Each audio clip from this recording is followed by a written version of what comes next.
সত্যমামা ও দুর্গাদেবী একসাথে মিলে অহনা অর্জুনকে এক হাত করলো এবং তাদের দুজনকে ধুমধাম করে বিবাহ দিয়ে ডিভোর্স পেপার ছেড়ে দিল। বন্ধুরা, যখন অহনা বলে, কি করছো গো তুমি? তুমি কেন আমাকে ডিভোর্স দেওয়ার জন্য উঠে পড়ে লেগেছো? অর্জুন বলে, সম্পর্কটা আর টিকবে না, আমার আর ভালো লাগছে না। তখনই জজ সাহেব বলে, আপনারা এমনভাবে বিরক্ততা কেন অনুভব করছেন আমি বুঝতে পারছি না। আপনাদের সম্পর্কটা টিকে যাওয়ারই, একটু বুঝে শুনে নাও, সব হয়ে যাবে। তখন অর্জুন বলে, আমি তো বুঝে শুনে নিতে চাইছি, কিন্তু উনি যে পারছেন না।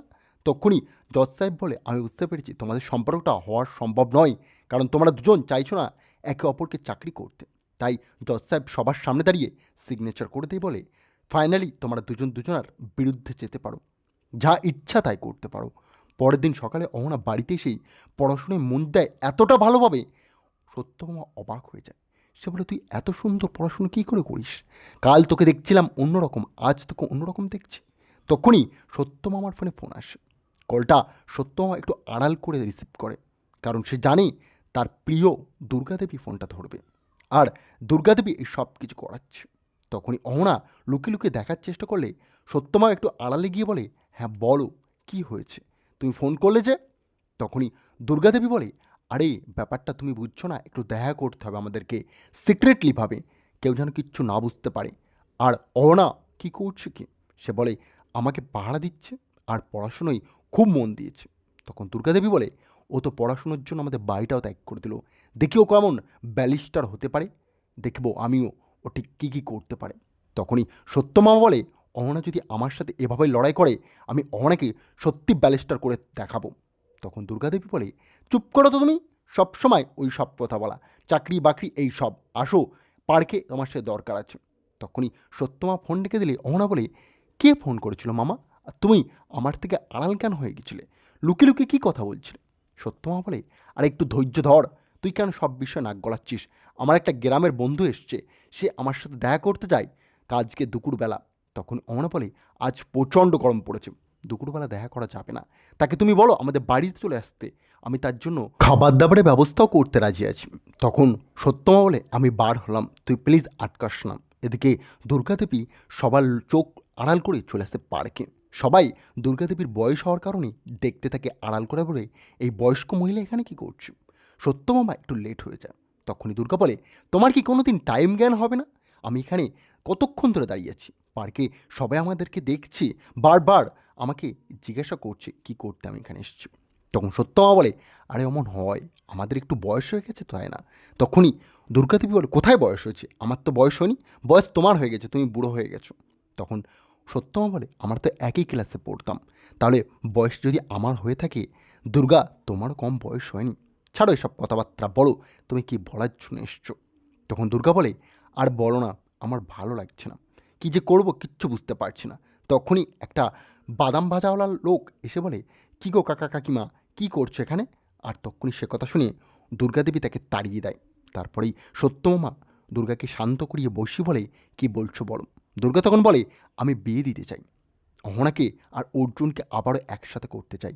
তারা বুঝতে পারছে না, তারা রাগের মাথায় সব করে ফেলছে, কিন্তু তাদের যে ডিভোর্সটা আমি কোনোভাবে মানতে পারছি না। সত্যমা বলে, আচ্ছা ঠিক আছে, তুমি বাড়িতে যাও, গিয়ে অর্জুনকে মানাও, আমিও আছি অহনাকে মানিয়ে নিয়ে। তারপরেই অহনার মানানোর জন্য সত্যমামা চলে যায় বাড়িতে, আর এদিকে অর্জুনের জন্য দুর্গাদেবী বাড়িতে এসে সারা বাড়িকে এক জায়গায় করে।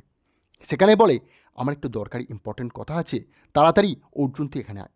অর্জুন ভয় পেয়ে যায়। সেই মায়ের কথা শুনে একটু অবাক হয়ে গিয়ে বলে, কি হয়েছে মা, এখানে কি দরকার কি? সবাই বাড়ির লোক জিজ্ঞেস করে, একসাথে হয়ে কোথায় গিয়েছিলে দুর্গাদেবী? তখন দুর্গা বলে, আমার তোমাদের সাথে দরকার নয় যে, আমার তো অর্জুনের সাথে দরকার। অর্জুন, তুই কে অনেকে ফিরিয়ে নিতে চাস? অর্জুন বেশ থতমত হয়ে দাঁড়িয়ে যায়। তখনই পিসিমণি আর তার বৌদি বলে, কোনোভাবেই নয়, ওই মেয়েকে বাড়িতে আমরা চাই না। এদিকে তাদের বিরোধিতা করে মিলি আর জায়রা বলে, হ্যাঁ হ্যাঁ, আমরা অনেকে আবার বাড়িতে চাই, অহনার মতো লক্ষ্মী মেয়ে এ বাড়িতে প্রবেশ করাতে হবে, নাহলে যে বাড়িটা ভেঙে যাবে চূর্ণ বিচূর্ণ হয়ে।